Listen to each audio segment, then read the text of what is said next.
It's just about recognising some reality. There's no point in burying our heads in the sand on drug policy, because it just hasn't worked. At the moment, young people are dying because they don't know what they're ingesting. We've got the highest drug-related death rate we've ever had, and we've also got the highest drug-related death rate in Europe. It's a poison, it's always dangerous. There is no safe way of taking mind-altering drugs.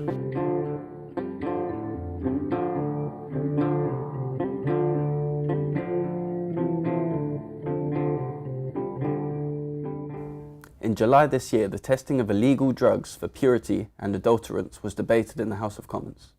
This debate came after 2 people died at Mutiny Festival in May, where there was a batch of high-dose MDMA pills.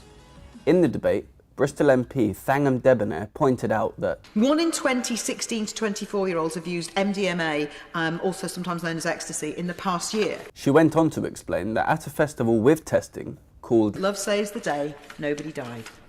That same month, at another festival where there was no drug safety testing, there were 15 hospital admissions due to drugs and 2 young people died, and that's happened at other festivals as well. Minister for Policing Nick Hurd replied, "We all want the same thing. We want young people to enjoy these events, but come home." And stated that the introduction of this testing is a decision to be made by local authorities, that the Home Office is not standing in the way of. Although Minister Hurd wanted it to be clear that no illegal drug taking can be assumed to be safe, and that the government cannot be seen as endorsing the possession and consumption of illegal drugs. MP for Winchester, Steve Brine, is a vocal advocate for drug safety testing. I sat down with him to find out why and to see how he feels about some of the criticism that it receives. The argument against drug testing is that they think it's going to make illegal drug use more socially acceptable. We've got to recognise that at festivals, on a Friday night and a Saturday night, primarily in every town in Britain, it's going on. And then what we're going to recognise is, are we going to keep young people safe? So it's going on at festivals, some more than others. There is a brilliant service called The Loop that I've seen operating at certain festivals. And what that's doing is it's testing to see whether you have bought what you think you've bought, and then talking to young people about the risks and the dangers of taking that. And if you are insistent on doing so, here's how you can make sure you mitigate your risks. So, maybe only take half. Do you think there is a risk that it will encourage people who previously would have been put off and scared of taking drugs to now think it's safer? Maybe I should experiment. No, and there's no evidence to suggest that. People will. They are experimenting. Often they're very young. They have no idea what they're experimenting with. We've seen too many deaths. I've met too many parents of young people whose lives have been lost or ruined by illegal drugs that have damaged them, or worse. And so we have to recognise reality. Mail on Sunday columnist and author Peter Hitchens holds conservative and sometimes controversial views on many issues. He was recently giving a talk in Winchester, and I jumped at the chance to interview him about drug safety testing. Do you think there's any value in sort of a pragmatic approach that realistically people at music festivals are going to use drugs? Well, if they're going to use drugs, then realistically they should expect to be arrested and prosecuted for breaking the law. And the police should arrest them, and the Crown Prosecution Service should prosecute them. If you break the law, that's what happens. If I reached across this table and punched you on the nose in front of a camera, you could call the police and have me prosecuted because I would have broken the law. So why shouldn't the same apply for someone who buys a drug which it is a serious crime to possess? To suggest that the taking of an illegal, unsafe drug is in any way safer is a wicked act. If the person who you persuade to buy and take a drug by doing this then develops lifelong mental illness, that's on your conscience. Yeah.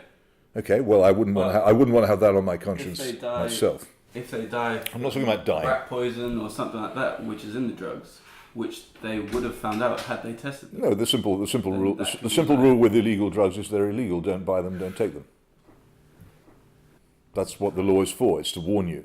That's what the purpose of the law is to warn people away from doing stupid, irresponsible things, which will damage themselves and ruin the lives of their family. Thank you very much, Peter. Okay. Thank you very much.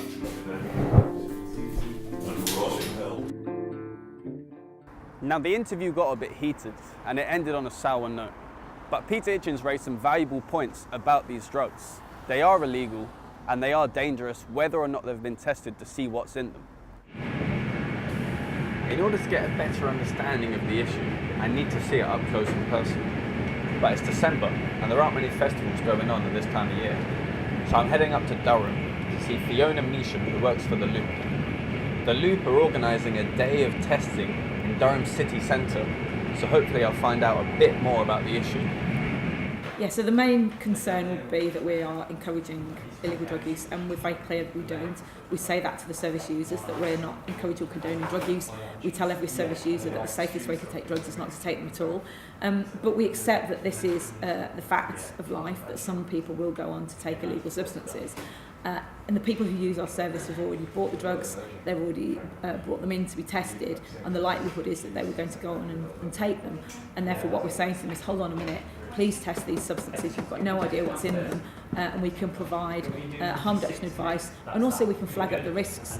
So for about 15% of people, the drug isn't what they thought, and then they don't go on to take that drug. We find from our service that over 2/3 of people who haven't got what they thought they got then hand it over and they don't take it themselves. So we can actually reduce drug use rather than increase it. At the end of the day, we've got the highest drug-related death rate we've ever had, and we've also got the highest drug-related death rate in Europe.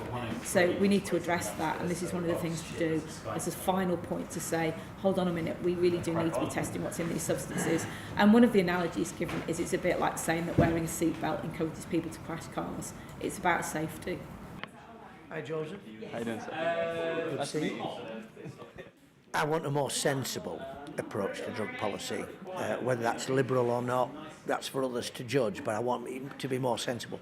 At the moment, young people are dying because they don't know what they're ingesting, which seems to me to be ludicrous when we could tell what they were ingesting before they took it. So I'm not condoning drug use, I'm certainly not condoning illegal drug distribution.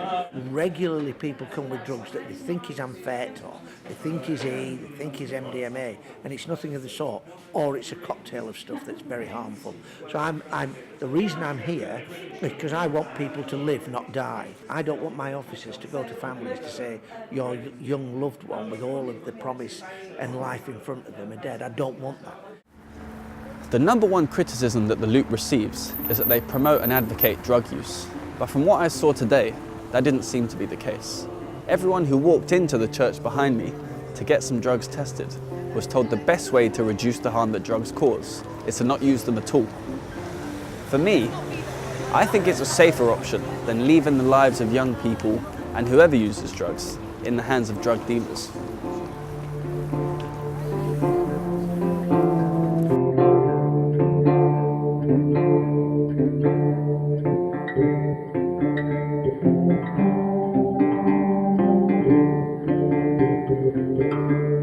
Thank you.